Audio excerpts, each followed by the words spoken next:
Hello and welcome back to another GiantSlayer TFT Synergies tier list video. Today our analysts will be ranking each synergy from S all the way down to the C tier for patch 11.7. Not a lot has changed in 11.7 for the meta, nor has it really changed in the last few patches now. The hierarchy of synergies remains relatively stable with a few shifts here and there as the meta is always in a state of change. But as a whole, what was working well last patch is still doing well in this one. With that in mind, let's go ahead and dive on in. But before we begin, please don't forget to click the links in our description. Give your support to everyone who helped make this video happen. We host many TFT tournaments with plenty of exciting content to come, so be sure to also follow our GiantSlayerTV social media pages. Alright, let's get back to the video. To begin with, we have synergies in the S tier. This tier consists of Mage, Daredevil, Keeper, Slayer, and Blacksmith. These synergies have a lot of influence on the current meta and are used consistently in most games. Mage has toppled Slayer as it takes the top spot of the S tier. Basically, Aurelion Sol is a versatile carry because he's playable as a 1-star unit, whereas the Slayer carries, and most other carries, need to be 2-starred. Plus, the Mage trait just adds a lot of damage, not just for Aurelion, but to all of its champions. Overall, it's definitely the strongest synergy and one of the most contested. Daredevil squeaks out an advantage over Slayer because Samira is all around the best late game carry. Of course, if you're using Samira, you're also running Slayer, so the two go hand in hand, but Samira has more impact on the late game beyond just being a Slayer. Before we talk about Slayer, we have one other trait to cover, and that's Keeper. Keeper pushes ahead of Slayers as overall it has more consistency than Slayer does. This is due to Kennen and Xayah being reliable damage dealers, whereas Olaf and Tryndamere can struggle a bit for Slayers. And Keepers, being inherently defensive, are good against every other build in the meta besides Mage and High Roll Slayer. Okay, we can talk about Slayer now. But what's there really to talk about that hasn't already been said? The trait has 3 carries that can be used in a multitude of different comps. But as we said, both Olaf and Tryndamere can struggle if you're not 2-starring them quick enough or lack good items for them. Still, at the end of the day, if you need a late game build to transition into, you can always turn to Slayer. And finally, the bottom of the S tier, we have the ever-so-reliable Blacksmith. Ornn's artifacts still play an important part in the meta, so this synergy automatically gets sent to the S tier. With items being such an important part of TFT, it's no surprise that a synergy designed around creating extra items is one of the most valuable in the game. That's it for the S tier, so let's move on to the synergies in the A tier. This tier consists of Syphoner, Dragonsoul, Executioner, Adept, Exile, Cultist, Vanguard, Spirit, and Brawler. These synergies are commonly used in top 4 compositions and are all around consistently useful. At the top of A tier, we have the best splash trait in the game, Syphoner. While the healing is useful, the main reason to run Syphoner is Swain, since he's one of the best late game 5-cost units. Adding Swain with another Syphoner is an easy way to upgrade your late game board. Dragonsoul can be strong as a 6-piece synergy, but for the most part, it's relegated to being the companion synergy to traits like Mage and Slayer. That said, being used as a pseudo splash trait doesn't make a synergy bad, it's just not the focus of most comps. With Kayle falling a bit out of favor, we're seeing Executioner also fall down in value, at least a little bit. Of course, Xayah is still doing well thanks to Keepers, so as a whole, the Executioner trait is in a healthy place. It's just not dominating the meta like it was previously. Adept continues to rise up in value as more and more players use Shen and friends for their frontline. And the slowing effect is quite useful, even if it doesn't always matter against champions like Olaf. Alongside Adept, we have Exile because of the presence Yone has in the late game. Early game, you'll still see Yasuo used frequently, but this synergy is all about the strength of Yone.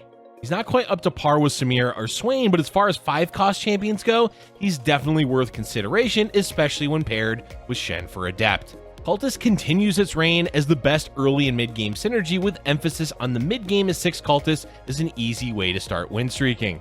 Late game it struggles, though Sivir 3 helps alleviate that a bit. But out of all the mid-game centric synergies, Cultist is by far the strongest. Vanguard is still not quite where it used to be, but it's still important in the meta as compositions always need a good frontline. Sejuani, Aatrox, and Ornn are all commonly contested due to their ability to frontline along with having crowd control. It's also worth pointing out that Vanguard Mystic Fabled is one of the top builds in the current meta, which mostly has to do with how difficult it is to kill Vanguards. Of course, Mystic and Fabled are also important, but Vanguard is the glue that holds the comp together.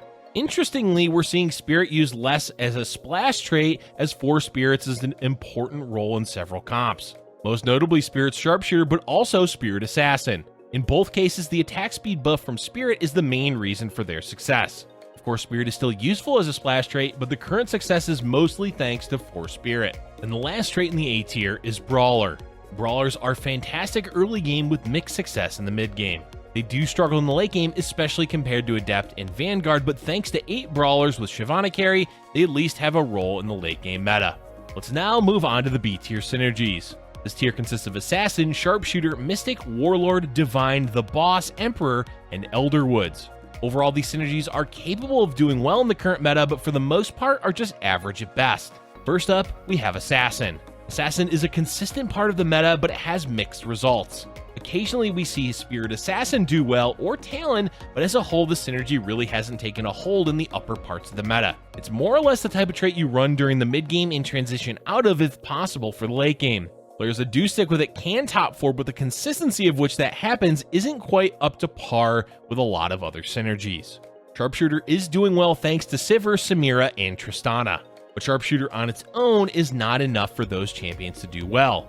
Spirit is necessary for both Tristana and Sivir, while Samira doesn't even need Sharpshooter to do well. Because Spirit plays a larger role in the composition than Sharpshooter does, it makes sense to have it lower on the list. That all said, it's worth keeping in mind that the synergy is worth using, just make sure you're pairing it with other traits. Mystic takes a step down this patch because the role it plays, while useful, is a bit diminished in the current meta. As a splash trait, it's still going to be used often, but a small boost of magic resistance won't help a lot against champions like Aurelion Sol. And in Vanguard Mystic, we're seeing 6 Vanguard be more prevalent than 4 Mystic. Still, Mystic is easy to fit into most compositions, so you're never going to be at a disadvantage by having it. In the middle of the pack, we have good old Warlord and Duelist. These two traits fill a similar role in the meta as they're both strong early game, transition well into the mid game, and then fall off hard late game. Warlord could skate by slightly longer game if you have Katarina 3, but neither trait excels past stage 4.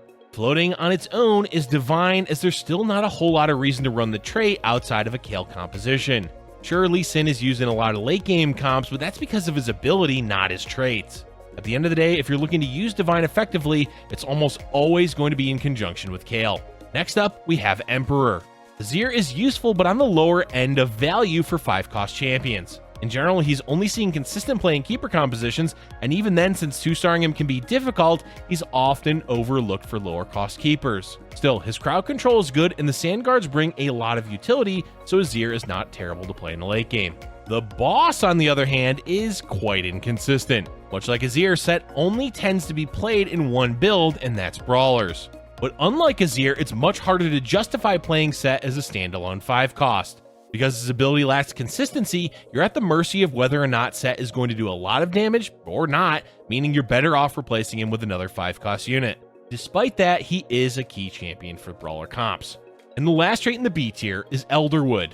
Brawlers and Vanguards are just better frontline options than Elderwood. The saving grace for Elderwood is that fitting in 3 for a lot of builds is easy, such as keepers with Xayah and Rakan, or Brawlers with Maokai and Nunu. But as a whole, this synergy is overshadowed by plenty of other champions and traits in the current meta. Now we move on to our last tier, the C tier. This tier consists of Fabled, Ninja, Enlightened, and Fortune. These synergies are useful in the right situation, but have less of an impact on the meta than the tiers above them. Without many balance changes to these 4 traits, they remain at the bottom of the tier list. For Fabled, though, it definitely could be argued that they deserve a higher place on the list because Fabled Vanguard Mystic is doing well right now. This is because of the buffs Nico received in the 11.6b patch. But when you look outside of that specific comp, you never see Fabled used. Cho'Gath is used most thanks to Brawler, and Nautilus occasionally has a place in the early game, but as a whole synergy, Fabled only works one way. That limitation really hurts the value of the synergy within the meta. That said, we do recognize that the current Fabled composition is strong and near the top of the meta. Ninja is still in an awkward place because the champions individually are great. Kennen is key to keepers, Shen is an Adept and is one of the best frontliners, and both Akali and Zed are playable as mid-game carries. It's just putting all 4 ninjas together makes an awkward composition that only does well in the mid-game. And because individually both Kennen and Shen are doing well, they are highly contested, so trying to play a ninja comp often means fighting to 2-star them. If we were to trait ninja solely on its champions, it would definitely be higher on the tier list. But as far as the synergy itself is concerned, it's just not all that useful in the current meta. Look, Enlightened has 2 fantastic champions with Talon and Morgana.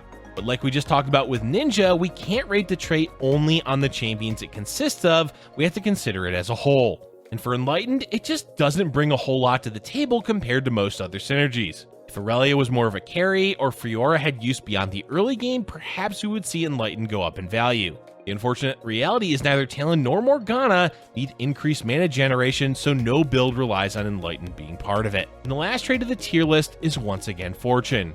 As we've stated several times, with Fortune at the bottom of the list, that is not saying Fortune is bad. In fact, it's actually quite good right now in the meta, at least for high ELO players. But those players are a small subset of the player base. The majority of players are not playing Fortune with the same amount of knowledge that higher ranked players have, and thus, they often struggle to make the synergy work.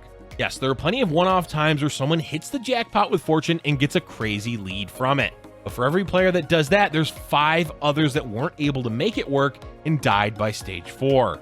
All we're trying to say here is be cautious when playing Fortune. The volatility of the synergy is why we're placing it at the bottom of the tier list, even though it has the potential to be at the very top. And that's all we have for today's tier list video. With a lack of changes lately, it has led to a stable meta. This is great as we inch closer and closer to the end of set 4. It also means the meta you're playing on will look similar to the upcoming Set 4 Championship, which is being played on the previous patch. Let us know in the comment section below what synergies you're having the most success with in your ranked games. Thank you for watching, and if you're enjoying our content, be sure to hit the like button and subscribe for future Giant Slayer TFT videos.